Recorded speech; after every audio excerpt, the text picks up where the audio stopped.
Bienvenue sur la chaîne Progression, Langage et Finances.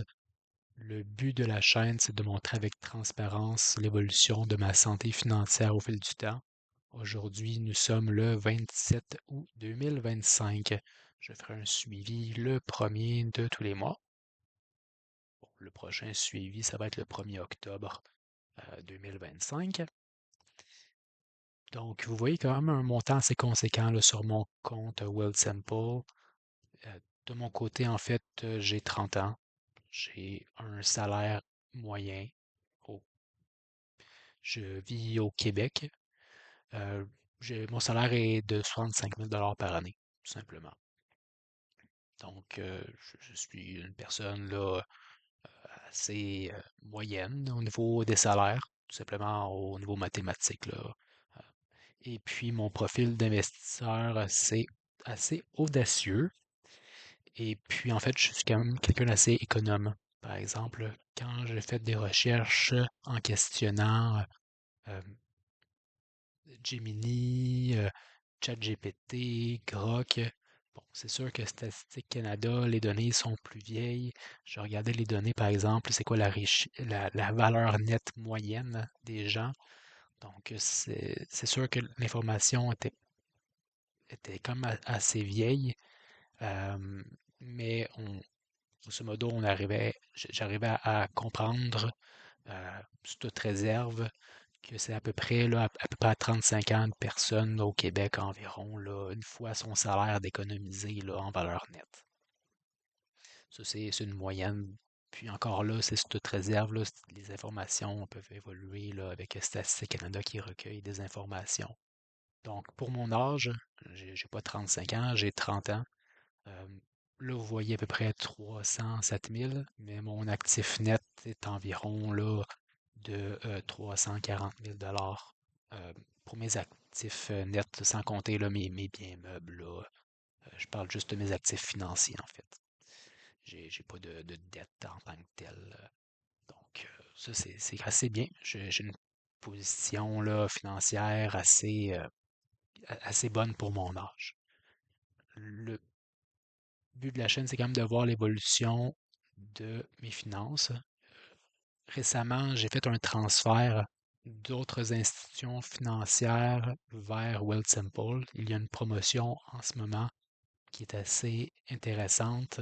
Donc, en ce moment, par exemple, j'avais déjà un compte chez Wealthsimple. Et puis, c'était 1% de ce que je transfère qui m'est crédité à travers le temps là, en, en- en- en récompense. Donc ça, c'est très intéressant. D'ailleurs, il y a des promotions de temps en temps. En ce moment, il y a une promotion qui est très intéressante. Admettons que vous n'avez pas de compte. Par exemple, il y a mon lien d'affiliation que je mettrai en description, tout simplement. Puis, ça dit tout simplement, le plus ils déposent, plus vous gagnez. Ils peuvent aussi s'inscrire et recevoir jusqu'à 2% de bonification. Ça termine le 1er octobre. Les conditions s'appliquent. Vous pourrez aller voir les détails. Je vais mettre le lien en, en description, tout simplement. Donc, c'est vraiment très intéressant. Là, ça peut représenter beaucoup d'argent euh, qui est en bonification là, sur votre compte qui serait versé à travers le temps là, pour pour vous inciter à aller chez Wealthsimple. Aujourd'hui, je vais vous montrer un peu euh, mes actifs financiers que j'ai sur Wealthsimple et puis un peu de ma stratégie d'investissement. euh, et puis, on va voir ça ensemble, tout simplement. Donc, il y a certains transferts qui ne sont pas encore finis. On est le 27 août, donc il y en a qui vont se faire encore. Donc, c'est pour environ là, 11 000 là, qui est encore en train à transférer encore dans le fond. Donc, on va regarder tout simplement. Il y a un compte chèque. Ça, c'est un produit très intéressant dans le futur.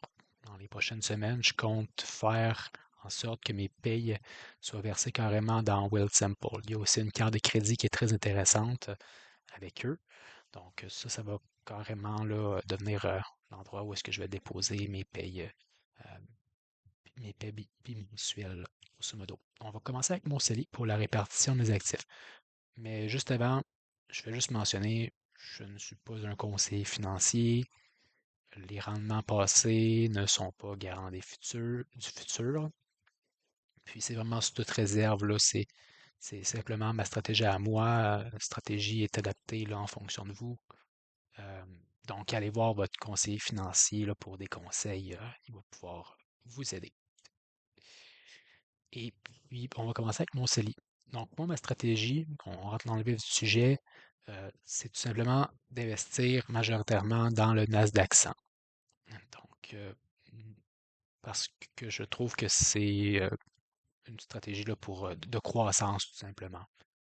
C'est sûr que je suis extrêmement concentré dans les entreprises technologiques de haute capitalisation, à haute capitalisation. Et puis en plus de ça, comme stratégie, en fait, je me surpondère dans certaines compagnies. Déjà que dans le Nasdaq 100, il y a des compagnies à l'intérieur, comme Amazon, Google, qui sont déjà une grande partie du Nasdaq 100, sont déjà surpondérées dedans, parce que la capitalisation est assez élevée là, de ces compagnies-là, bien sûr. Et puis, tout simplement, euh, j'ai à peu près 50% en dollars américains, puis 50% en dollars canadiens. Je dis ça là, au doigt mouillé là, dans l'air, là. En fait, pourquoi? C'est que ça me permet d'acheter parfois là, des actifs, des titres qui sont seulement listés en dollars américains que je pourrais acheter, par exemple. Donc, c'est pour cette raison-là. Et puis, par exemple, j'ai investi dans Google parce que j'aime bien le PE, le price per earning, puis certains ratios. C'est une compagnie elle-même qui est assez diversifiée. Alphabet, dedans, il y a Google, mais il y a plusieurs compagnies, c'est dans le cloud. Donc, je trouve ça très intéressant, là. C'est sûr que cette compagnie-là, en ce moment, il y a des inquiétudes par rapport au fait là, qu'ils devraient peut-être vendre le moteur de recherche là, de Google euh, parce que il serait dans une situation de monopole selon au niveau juridique, là, en tout cas. Personnellement, je dors très bien la nuit. Il n'y a pas de problème avec ça pour moi. Personnellement, je dors très bien la nuit avec ça.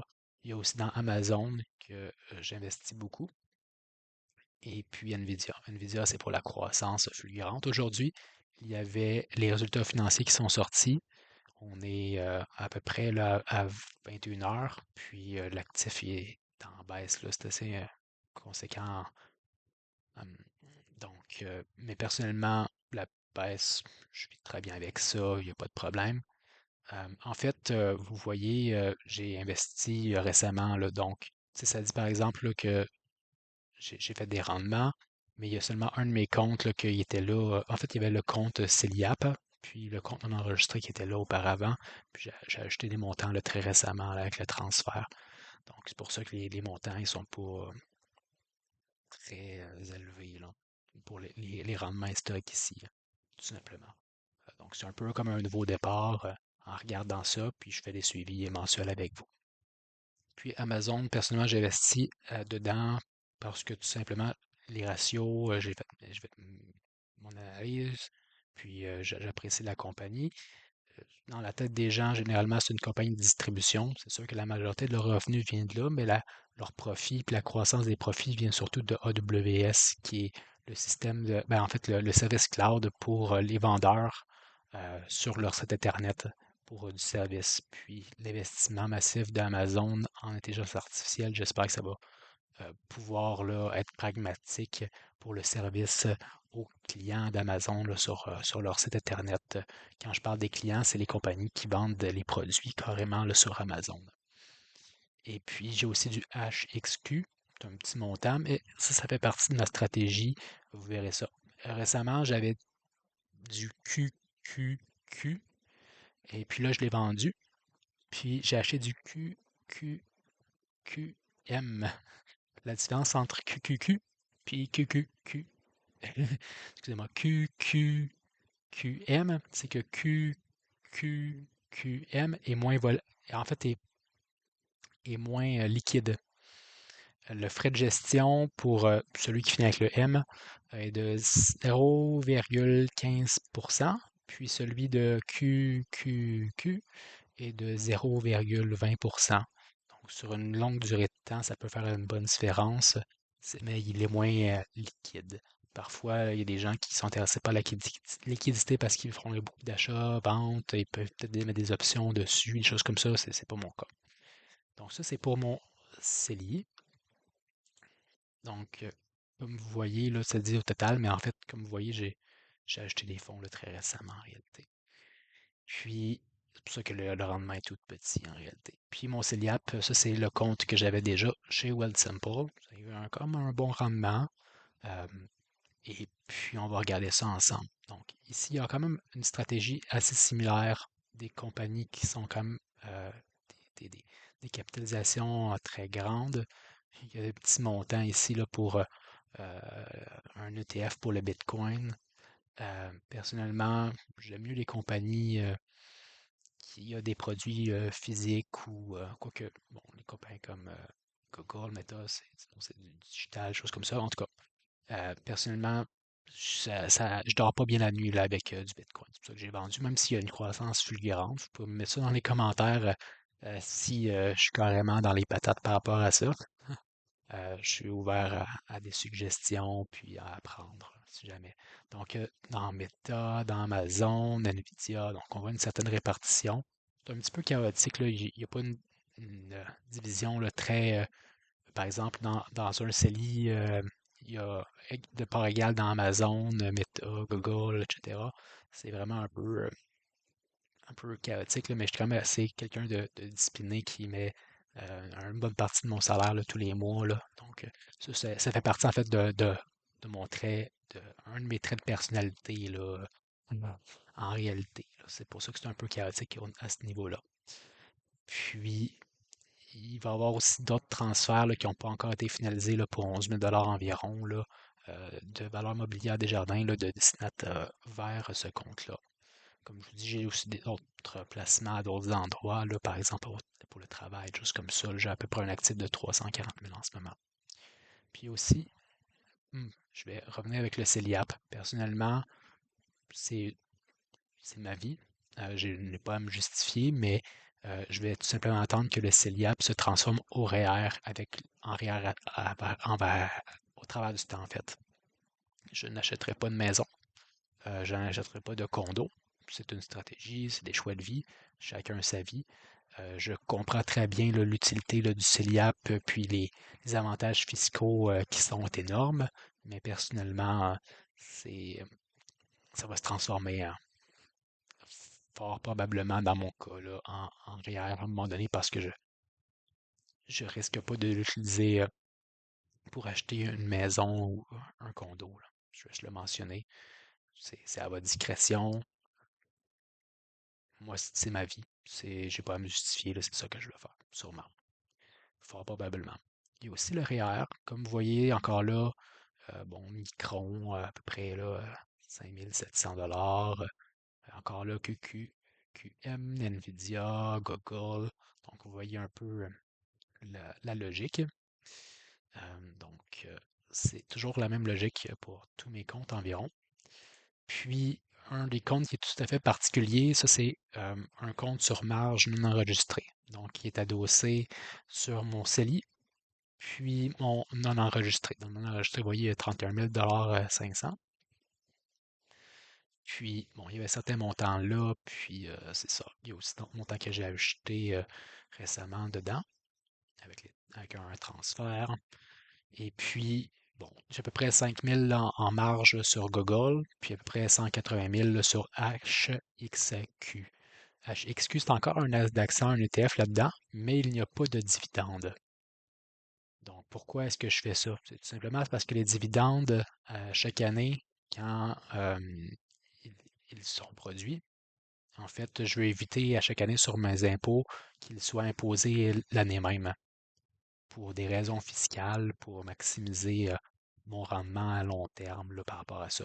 J'ai quand même une certaine espérance que le Nasdaq va avoir des gains dans le futur. Là. Ça, c'est mon espérance. Les rendements passés ne sont pas garants du futur, mais tout le monde, j'ai le droit d'espérer. Et puis, j'ai emprunté, là, comme vous voyez, à peu près là, 180, emprunté. J'ai une marge là, de 186 000 $. puis une marge disponible là, que ça peut baisser, je pourrais encore acheter là, pour 248 000 de plus là, pour encore avoir encore plus sur marge. Personnellement, j'aime mieux me garder un coussin pour éviter les appels sur marge. Donc, on voit que ça peut encore baisser là, de 74 600 environ. Mais c'est sûr que c'est adossé sur mon CELI, puis mon non enregistré, qui eux-mêmes sont des titres assez volatiles du secteur technologique. Je suis très concentré dans le secteur technologique, j'en ai conscience, c'est dangereux, mais j'ai une stratégie assez audacieuse, tout simplement là. Et puis, par rapport à HXQ, une des choses qui est assez intéressante, mon taux d'emprunt est à 4,95%. Les emprunts, en fait, l'intérêt, il est en partie déductible d'impôts. Donc, quand je fais mes calculs, admettons que je fasse 10% en moyenne, admettons que je fasse 10% dans l'année prochaine, là, dans les 12 prochains mois, ça me donnerait, en faisant des calculs sur ChatGPT, puis encore là, ChatGPT, lui-même, il dit que c'est sous toute réserve. Moi aussi, je dis que c'est sous toute réserve. De toute façon, je ne vois pas le futur. Puis je me fie aux calculs qui ont été faits là. Mais bon, euh, après, là, après les impôts, moi, comme je vous ai dit, je suis quand même à peu près à 65 000 par année. Bon, ça me dit, mettons que avec les crédits d'impôt, ça me ferait un petit boost, là, un petit gain là, de 6 300 là, pour une année, là, si jamais je ferais un 10%. Donc, c'est un peu ma stratégie. C'est risqué, je le sais. Je dors bien la nuit avec ça. Et puis, à travers le temps, ben, j'espère que mon CELI, puis mon non enregistré vont augmenter, puis que je vais pouvoir emprunter plus, puis que je vais pouvoir me garder des marges disponibles là, pour que ça puisse descendre, auquel cas pour que je sois serein d'éviter que Wealthsimple m'oblige à vendre alors que ça serait en chute. Donc, ça, je veux juste le mentionner, là, c'est une stratégie risquée. Personnellement, je n'ai pas d'hypothèque. Une hypothèque, des fois, ça peut être un taux, je ne sais pas exactement les taux qui sont en cours là, dans les différentes banques, 4, 5, 6%. Donc, moi, au lieu de m'acheter un condo à 30 ans ou quelque chose comme ça, personnellement, c'est ma stratégie, c'est ce que je préfère faire, c'est moi. Je n'ai pas à me justifier, là, c'est ce que je fais, c'est mon argent. Donc, ça, c'est ce qu'il y en est. On va se faire des suivis une fois par mois pour voir l'évolution de mes actifs. Bon, il y a un tout petit montant là, en crypto, là, mais ça, personnellement, c'est pas, ce n'est pas mon dada, comme on dit.